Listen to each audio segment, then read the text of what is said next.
आज ਆਪਾਂ we will discuss what is fertility, what is infertility and what is sterility।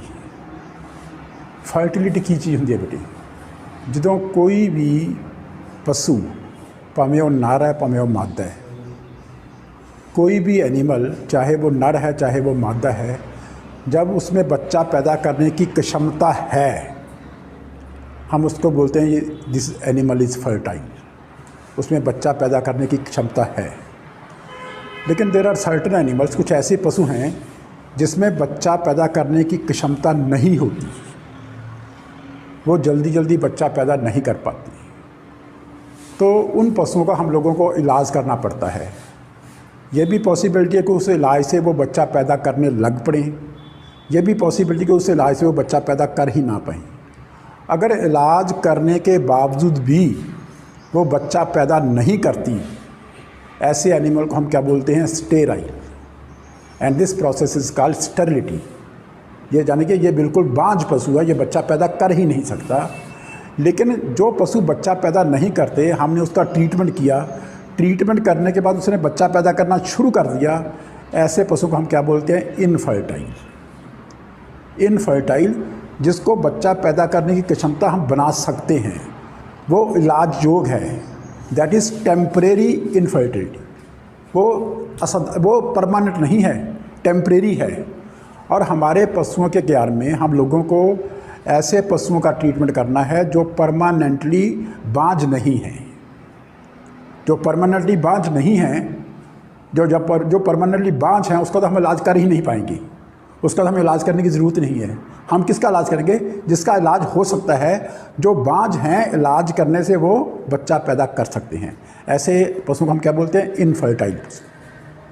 समझा कि सो आज का हमारा जो टॉपिक है that is only about infertility, जो ऐसे पशु जो बच्चा पैदा करने की क्षमता जिनमें नहीं है, लेकिन हमारे इलाज से वो बच्चा पैदा कर सकती हैं। समझा की बात की। और हमने वेटरनरी में यही काम करना है। इसके अलग अलग कौन से कारण हैं, काजेस ऑफ इनफर्टिलिटी, टेम्परेरी बांझपन के क्या क्या कारण हो सकते हैं, आपको सभी का पता होना चाहिए। उसमें कुछ ऐसे भी हैं जिनका इलाज नहीं हो पाएगा, वो भी आपको पता होना चाहिए। कुछ ऐसे भी हैं जिनका इलाज हो पाएगा, वो भी आपको पता होना चाहिए। इसको हम कई हिस्सों में डिवाइड करते हैं। This is anatomical causes, infectious causes, pathological causes and physiological causes. Anatomical का क्या मतलब, जब मादा के प्रजनन अंगों में वहाँ पे कोई ऐसा नुक्स हो जो उनके मादा के प्रजनन अंगों में उसकी स्ट्रक्चर में कोई नुक्स हो, कोई ऐसी चीज़ हो जो बच्चा पैदा नहीं कर पानी देती। मैं आपको एग्जांपल से बताता हूँ। इसमें क्या क्या, एप्लेसिया ऑफ ओवरीज। इसका क्या मतलब है, अंडे दानियाँ ना हों। अगर अंडे दानियाँ नहीं होगी, ठीक है ना, आप कुछ नहीं कर पाओगे इसका। बात समझ क्लियर आ गई ना। अगर किसी हीफर में या किसी वहड़ में, जिसको हम काऊ हीफर बोलते हैं या बफलो हीफर बोलते हैं, उसका पहले वो सूएगी कभी नहीं, क्योंकि उसके अंदर अंडे दानियाँ हैं ही नहीं, ना वो हीट में आएगी। जब आप चेक करोगे पशु हीट में नहीं आ रहा, you will find there are no ovaries. जब अंडे दानियाँ नहीं हैं तो वो पशु हीट में आएगा, आपको उसका ट्रीटमेंट करने की ज़रूरत नहीं। Clear. Second thing is hypoplasia of ovaries. Hypoplasia of ovaries, ovaries का साइज़ का बहुत छोटा होना। कई बार आप देखोगे आपको ऐसे अंडे दानियाँ मिलेंगी जिसमें उसका साइज़ जितना हमारा कनक का दाना होता है ना, वीट ग्रेन का साइज़ होता है। ऐसे अंडे दानियाँ सारी उम्र कभी उसमें अंडा पैदा नहीं होता। अगर इतनी छोटी अंडे दानियाँ हैं तो आपको उसका ट्रीटमेंट करने की ज़रूरत नहीं है, वो भी कभी हीट में नहीं आएंगी, वो भी कभी बच्चा पैदा नहीं करेंगी। क्लियर। थर्ड थिंग, इनफेंटाइल यूट्रस और वजाइना। कई पशुओं में बच्चेदानी या योनि, जिसको हम वजाइना बोलते हैं, उसका साइज़ बहुत छोटा होता है, नॉर्मल साइज़ से बहुत छोटा होता है। जब बच्चेदानी का साइज़ बहुत छोटा होगा या उसकी योनि का साइज़ बहुत छोटा होगा, वो पशु भी कभी बच्चा पैदा नहीं करेगी। आपको ये कंडीशंस कब देखनी है, जब पहली वैड आपको बार बार ये प्रॉब्लम दे रही है कि पशु हीट में नहीं आ रहा। आप सबसे पहले क्या देखोगे, उसके अंडे दानियाँ। अगर अंडे दाने में अब नॉर्मलिटी है तो छोड़ दोगे, फिर आप उसकी बच्चेदानी देखोगे, अगर बच्चेदानी उसकी है इतनी सी, ठीक है ना, तो उसको आपको छोड़ देना है, उसका आपको इलाज तो करने की ज़रूरत नहीं है। क्लियर? इसको हम बोलते हैं इन्फेंटाइल यूट्रस, बच्चेदानी, बहुत छोटी बच्चेदानी होना। चौथा, डबल सर्विक्स। मैंने आपको सर्विक्स है जो बच्चेदानी का, जिसको मुंह बोलते हैं हम लोग, ठीक है ना, वो उसका नॉर्मली मुंह एक होता है, ठीक है ना, कई बार उसके मुंह दो होते हैं। आपको ऐसा देखने को मिला, कई बार उसके मुंह दो होते हैं। वो पशु हीट में तो आ सकता है, लेकिन उसकी कंसेप्शन कभी नहीं होगी। ऐसे पशुओं का भी आपने एक बार उसका ट्रीटमेंट करने की आपको ज़रूरत नहीं है, क्योंकि दो सर्विक्स, दो मुंहों वाली बच्चेदानी जो होती है, वो भी पशु को कभी बच्चा नहीं रखता, उसका भी आपको ट्रीटमेंट करने की ज़रूरत नहीं है। दो डबल सर्विक्स होती है, ऐसे सर्विक्स का दो मुंह होते हैं, ठीक है ना। अगर दो मुंह वाली सर्विक्स है तो वो बच्चा कभी नहीं पैदा करेगी। क्लियर? यूट्रस यूनिकॉर्नस, बच्चेदानी सिर्फ एक बच्चेदानी का होना। आपको कई केसेस ऐसे मिलेंगे जिसमें सिर्फ दो बच्चेदानी नहीं होंगी, सिर्फ एक बच्चेदानी होगी। नॉर्मल बच्चेदानी कैसी होती हैं? ऐसे, it is in this way, ठीक है ना। This will be note, there will be only one uterus. अगर बच्चेदानी एक है तो वो पशु भी बच्चा पैदा नहीं करता, आपको उसका भी ट्रीटमेंट करने की ज़रूरत नहीं है। Clear? One term is persistent hymen. This cases they are very common, ये आपको मिलेंगे केस। इसमें जो योनि होती है, योनि और सर्विक्स के मुंह के बीच एक पर्दा होता है, समझ लो, वजाइना और सर्विक्स के मुंह के बीच एक पर्दा होता है जिसको हम हाइमन बोलते हैं। जब पशु पहली बार हीट में आता है तब नॉर्मली ये पर्दा टूट जाता है, अपने आप टूट जाता है। अगर तब नहीं टूटता, जब इसकी इंसेमिनेशन होती है, नेचुरल सर्विस होती है, एट दैट टाइम वो पर्दा टूट जाता है नॉर्मली। लेकिन 1% केसेस ऐसे मिलेंगे जिसमें वो पर्दा टूटता नहीं है, वो पर्दा मोटा होता, टूट नहीं पाता। अगर उसमें आप इंसेमिनेशन करोगे, आपका सीमन कहाँ पे रह जाएगा? केवल वजाइना में रहेगा, वो अंदर सर्विस के अंदर नहीं जाएगा, क्योंकि रास्ते में पर्दा है। जब उसकी नेचुरल सर्विस करोगे तो भी सीमन सर्विक्स में रहेगा, सर्विक्स के आगे नहीं जा पाएगा, क्योंकि बीच में पर्दा है। ऐसे पशुओं को हम बोलते हैं परसिस्टेंट हाइमन। इसका जो ट्रीटमेंट है, इसमें हमें वो हाइमन को ऑपरेशन करके उसको काट के निकालना पड़ता है। It is curable. So this is a case of infertility. It is, जो बाकी पहले मैंने 5 बोले हैं वो केसेस का किसके हैं? स्टरलिटी के। वो केसेस कैसे हैं? स्टरलिटी के, क्योंकि वो कभी बच्चा पैदा नहीं कर पाएंगे। लेकिन this is a case of infertility, इसमें बच्चा पैदा हो सकता है अगर हम उसके हाइमन को काट दें तो। ये भी आपको केसेस देखने मिले।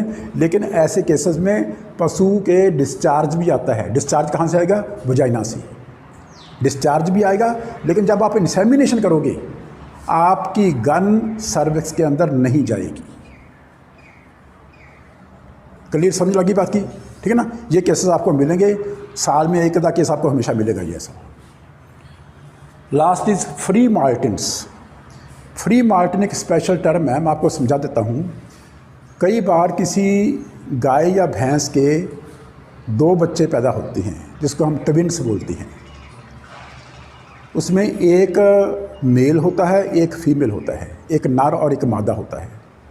जब एक नर और एक मादा 2 बच्चे इकट्ठे पैदा होते हैं, उसमें नॉर्मली जो मादा होती है वो सारी उम्र बच्चा पैदा नहीं कर पाती। समझिए मेरी बात। जब किसी गाय या भैंस के 2 बच्चे इकट्ठे 2 बच्चे पैदा होते हैं, जोड़े पैदा होते हैं, उसमें एक नर है और एक मादा है, वो मादा पशु कभी जल्दी जल्दी बच्चा पैदा नहीं करती, क्योंकि उसके ऊपर जो नर के हार्मोन्स हैं, उसमें कुछ ऐसी चीज़ें बन जाती हैं, वो बच्चा पैदा नहीं कर पाती। इसको हम बोलते हैं फ्री मार्टिन्स। ये केस आपको कब मिलेंगे? जब आपके पास झोटी आ गई, या आपके पास कोई वैड़ आ गई, काऊ हीफर आ गई, ठीक है ना। आपने देखा कि वो मैंने 1 बार की, 2 बार की, 3 बार की, 4 बार ना की, नहीं रह रही, उसके अंदर सब कुछ है भी है। अगर आप मालिक से पूछोगे कि ये अकेली पैदा हुई थी कि 2 बच्चे पैदा हुए, तब वो बोलेगा इसके 2 बच्चे पैदा हुए थे। तब हिसाब लेना, this is a case of free Martins. वो पशु कभी कंसीव नहीं करता, क्योंकि उसमें हार्मोन्स जो हमें चाहिए बच्चा पैदा करने के लिए, उसमें वो हार्मोन्स पैदा नहीं, ठीक है ना। लेकिन ये सभी डिफेक्ट्स जो होंगे वो पहले at the time of birth होंगे। ये सभी जो डिफेक्ट्स होंगे at the time of birth होंगे, लेकिन इसमें किस चीज़ का इलाज आप कर सकते हो? केवल परसिस्टेंट हाइमन का, बाकी किसी चीज़ का कोई ट्रीटमेंट नहीं हो पाएगा। क्लियर? लेकिन आप लोगों को पता होना चाहिए, ऐसे नहीं कि आप ऐसे ही हवा में डांके मारते फिरो। पशु जो उसका ठीक इलाज होना नहीं है, आप उसका ऐसे ही इलाज करते फिरो। अगर आपको पता होगा, आप पहले दिन उसको बोल सकते हो मालिक को, भैया इसका ट्रीटमेंट नहीं होगा। Clear? So these are the anatomical defects. ये बिल्कुल बचपन के समय होते हैं। ये जब एक सुआ पशु सू लेगा, उसके बाद ऐसा कोई आपको केस नहीं मिलेगा। ये सभी बातें कब तब होगी जो हीफर्स हैं, काओ हीफर या बफलो हीफर्स में मिलेगी। क्लियर होगी बात? सेकंड इज़ इन्फेक्शियस बीमारी का, हम किसी बीमारियों को ना, कई ऐसी बीमारियां होती हैं पशुओं में जिस बीमारियों से पशु के कंसेप्शन नहीं होती, उसमें बच्चा नहीं रुकता, ठीक है ना। इस बीमारी को हम अलग अलग तरीक़ों में बांट लेते हैं। कई बीमारियां बैक्टीरियल हैं, समझते हो, कीटाणुओं से होती हैं। कई जीवाणुओं जिसको हम वायरस बोलते हैं, कई वायरस से होती हैं। कई फंगस से बीमारियां होती हैं। लेकिन कई ऐसी बीमारियां हैं जो इसका कोई भी कारण हो, जो नर से मादा को और मादा से नर को संभोग के समय होती हैं, या अगर संभोग ना भी हो, मादा के जो पानी आता है उसमें उसकी इन्फेक्शन होती है। अगर वो नर के कहीं ऑर्गन को टच हो जाए तो भी नर को वो इन्फेक्शन हो जाती है। उसका संभोग करना ज़रूरी नहीं है, लेकिन अगर उसके डिस्चार्ज जो होते हैं, उसकी जेर में जो रस होता है, जो पानी होता है, अगर वो भी नर के कांटेक्ट में आ जाए तो भी ये बीमारी हो जाती है, ठीक है ना। इसमें जो ज़्यादा इम्पॉर्टेंट बीमारियां हैं वो हैं ब्रूसिलोसिस, पढ़ा है इसके बारे में। Second is vibriosis, third is trichomoniasis, fourth is mycoplasmosis, ठीक है ना। ये चारों बीमारियां they are more important. Brucellosis में जो अबॉर्शन, इस सभी बीमारियों में बीमारियां नर से मादा को और मादा से नर को ज़्यादा तौर पे होती हैं, जहाँ उनके डिस्चार्ज से होती हैं। लेकिन इन सभी तकरीबन सभी बीमारियों में बच्चे की अबॉर्शन होती है, बच्चा अबॉर्ट कर जाता है, बच्चा निकल जाता है, बच्चा पशु रख नहीं पाता, ठीक है ना। लेकिन किस स्टेज पे बच्चा निकलता है, दिस इज़ मोर इम्पॉर्टेंट।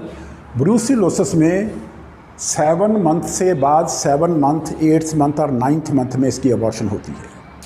जिस पशु की अबॉर्शन 7वें, 8वें, 9वें महीने में हो, वो तकरीबन आप मान के चलना कि ये केस ब्रूसिलोसिस का हो सकता है। और ब्रूसिलोसिस एक ऐसी बीमारी है जो हमारे पशुओं से हमारे डॉक्टर्स को बहुत कॉमन होती है। किसी गाय या भैंस ने 7वें, 8वें, 9वें महीने बच्चा गिराया है, ठीक है ना, उस पशु को आपको बहुत सावधानी से हैंडल करना पड़ेगा। अगर आपने उसको सावधानी से हैंडल नहीं किया, या आपने हाथ बगैर विदाउट ग्लव्स के उसके अंदर डाल दिया, या उसका सिक्रीशन आपके हाथ को लग गया और आपके हाथ में कोई जख्म है, ठीक है ना, या वो सिक्रीशन कहीं काम करते करते आपकी आँख में पड़ गया, तो अगले दिन आपको इस बीमारी का रमज़ान भुगतना पड़ेगा। सो इस बात का ख्याल कर लीजिए, जब कभी भी 7वें महीने, 8वें महीने, 9th मंथ में अबॉर्शन है, तो आपको कम से कम डबल ग्लव्स यूज़ करने हैं, double gloves up to this part, ठीक है ना, 2 ग्लव्स इधर, 2 ग्लव्स इधर, और उसमें आँखें पे चश्मा डाल के आपको काम कर, तब तक आपको इसका काम करने की ज़रूरत नहीं है। क्लियर? हमारे कम से कम 30 to 40% डॉक्टर्स जो हमारा ये काम करते हैं वो इस बीमारी से संलिप्त पाए जाते हैं, ठीक है। Second is vibriosis and trichomoniasis. इसमें जो अबॉर्शंस होती हैं ये पहले से लेकर 3 महीने तक, कई बार 4 महीने तक भी हो जाती हैं। 1st मंथ, 2nd मंथ और 3rd मंथ में इसकी अबॉर्शन ज़्यादा होती है, दोनों बीमारियों में, ठीक है ना। अगर 1st मंथ में अबॉर्शन हो जाए, 2nd मंथ में अबॉर्शन हो, तो आप मान के चीजिए कि ये विब्रियोसिस का केस और ट्राइकोमोनियसिस का केस हो सकता है। माइकोप्लाज्मोसिस में जो ज़्यादा अबॉर्शन होती हैं वो 5वें, 6वें महीने में होती हैं। ये मान के चलो कि 5वें, 6वें महीने में जो अबॉर्शन होगी that will be due to mycoplasmosis. इसी तरह ये बीमारियाँ BVD, bovine viral diarrhoea, bovine viral diarrhoea या वायरल डिजीज़ है, इसमें भी 5वें 6वें महीने में अबॉर्शंस होती हैं, ठीक है ना। There is one more disease, infectious pustular vulvovaginitis. इसमें क्या होता है, जो जब आप वल्वुलर लिप्स को ऐसे खोलते हो, उसके अंदर लाल लाल जख्म से होती हैं। This cases they are very common, आपको मिलेंगे, क्योंकि आप वल्वा को जब अंदर से देखोगे ना, वहाँ पे लाल लाल पस्चूल्स होते हैं, छोटे छोटे ऐसे घाव से बन जाते हैं। It is a fungal infection, it can be transmitted from female to males also, ठीक है ना, फंगल इन्फेक्शन। और ये भी कई बार इसका कारण मतलब इसमें कई बार कंसेप्शन नहीं होती, पर इसका ट्रीटमेंट करने से ये केसेस ठीक हो जाते हैं, ठीक है ना। सो इन बीमारियों का आप लोगों को ख्याल करना चाहिए। ये सभी बीमारियां हमेशा अबॉर्शन का काज बनती हैं। अगर अबॉर्शन हो गई तो हमारे लिए वो पशु फर्टाइल नहीं हुआ, वो क्या होगा, इनफर्टाइल हो गया, हमें उसका ट्रीटमेंट करने की ज़रूरत पड़ेगी। जब ट्रीटमेंट करेंगे then these cases they can be recovered, तब वो पशु इनफर्टाइल से फर्टाइल बन जाएंगे। समझा गई बात की। Third thing is pathological. Pathological का मतलब हम समझते हैं कि जितने भी हमारे मादा के प्रजनन अंग हैं, उसमें चाहे कोई भी बीमारी हो, चाहे ये बीमारी हो, इसमें कोई भी बीमारी हो, या इसके अतिरिक्त बच्चेदानी की कोई और भी बीमारी हो, जैसे जेर का ना पड़ना, पशु का पीछा दिखाना, ठीक है ना, ऐसे सभी केसों में बच्चेदानी की इन्फेक्शन हो जाती है। क्योंकि जब पशु की जेर टाइम पे नहीं पड़ती, ठीक है, तो बच्चेदानी का मुंह खुला रहता है, तो बाहर से जरासीम अंदर जाएंगे। जब पशु का पीछा निकलेगा, पीछा निकल के उसमें जरासीम अंदर जाएंगे, उसमें इन्फेक्शन होगी। अगर किसी बच्चे को सूने में कोई ना कोई प्रॉब्लम है, बच्चा सही सू नहीं रहा, आपने खींच के बच्चे को निकाला, तब भी आपके हाथों से इन्फेक्शन अंदर जाएगी, उसमें भी रेशा पड़ेगा। इन सभी केसेस में चाहे किसी भी तरह बच्चेदानी के अंदर जब इन्फेक्शन जाएगी तो उसमें ये प्रॉब्लम्स आप लोगों को आएंगी। और इस प्रॉब्लम्स को हम क्या बोलते हैं, नंबर 1 इज़ मेट्राइटिस। मेट्राइटिस क्या होती है, बच्चेदानी का सूज जाना, बच्चेदानी का सूज जाना और उसमें रेशा पड़ जाना। एंडोमेट्राइटिस, बच्चेदानी की नॉर्मली 3 परतें होती हैं, जैसे ये बच्चेदानी है, ये बाहरली परत होगी, ये अंदरली, ये बीच वाली। ऐसे बच्चेदानी की 3 परतें होती हैं। केवल अंदरली परत की सोज होना, ये बाहर वाली ठीक है, बीच वाली ठीक है, केवल अंदरली परत की सोज, हमेशा सोज कहाँ होगी, ज़्यादा तौर पे अंदरली परत की होगी, क्योंकि रेशा कहाँ पे होगा, अंदरली परत की तरफ होगा। हमेशा रेशा कहाँ पे होगा, अंदरली तरफ, बाहर वाला तो रेशा होता ही नहीं है, ठीक है ना। जब अंदर की तरफ रेशा होगा तो कई बार केवल अंदरली परत सूज जाती है, जिसको हम बोलते हैं एंडोमेट्राइटिस। तो इसमें भी बच्चा रहने की संभावना कम हो जाती है, या बच्चे के में अबॉर्शन होने के चांसेस बढ़ जाते हैं। थर्ड थिंग इज़ पायोमेट्रा, बच्चेदानी के अंदर रेशे का होना। जब बच्चेदानी के अंदर रेशा होगा तब भी पशु के रहने की व्यवस्था बिल्कुल ख़त्म हो जाती है, आपको इसका भी ट्रीटमेंट करना पड़ेगा। चौथी बात सेल्पिंजाइटिस। सेल्पिंजाइटिस होता है जब ट्यूबें होती हैं, जैसे मैंने आपको फेलोपियन ट्यूब्स बताया, कई बार उसकी इन्फेक्शन हो जाती है, दैट इज़ कॉल्ड सेल्पिंजाइटिस। अगर लेकिन किसी भी चीज़ की इन्फेक्शन हो, चाहे बच्चेदानी की हो, चाहे बच्चेदानी की अंदरली सतह की हो, चाहे बच्चेदानी के अंदर रेशा हो, चाहे उसके ऊपर हो, कहीं भी हो, इन सभी चीज़ों का हम लोगों को ट्रीटमेंट करना पड़ेगा। अगर ट्रीटमेंट करेंगे तब इसकी कंसेप्शन हो सकती है, अगर ट्रीटमेंट नहीं करोगे तो इसकी कंसेप्शन नहीं होगी। So this is a case of infertility. ये भी स्टेरिलिटी का केस नहीं हुआ, this is a case of infertility. इसका भी ट्रीटमेंट से इसका ट्रीटमेंट हो सकता है, इट इज़ पॉसिबल। पर ये नहीं सोच के चलना कि इसका हमेशा ट्रीटमेंट हो जाएगा। 10% केसेस में ट्रीटमेंट कई बार कामयाब नहीं भी होता। क्लियर।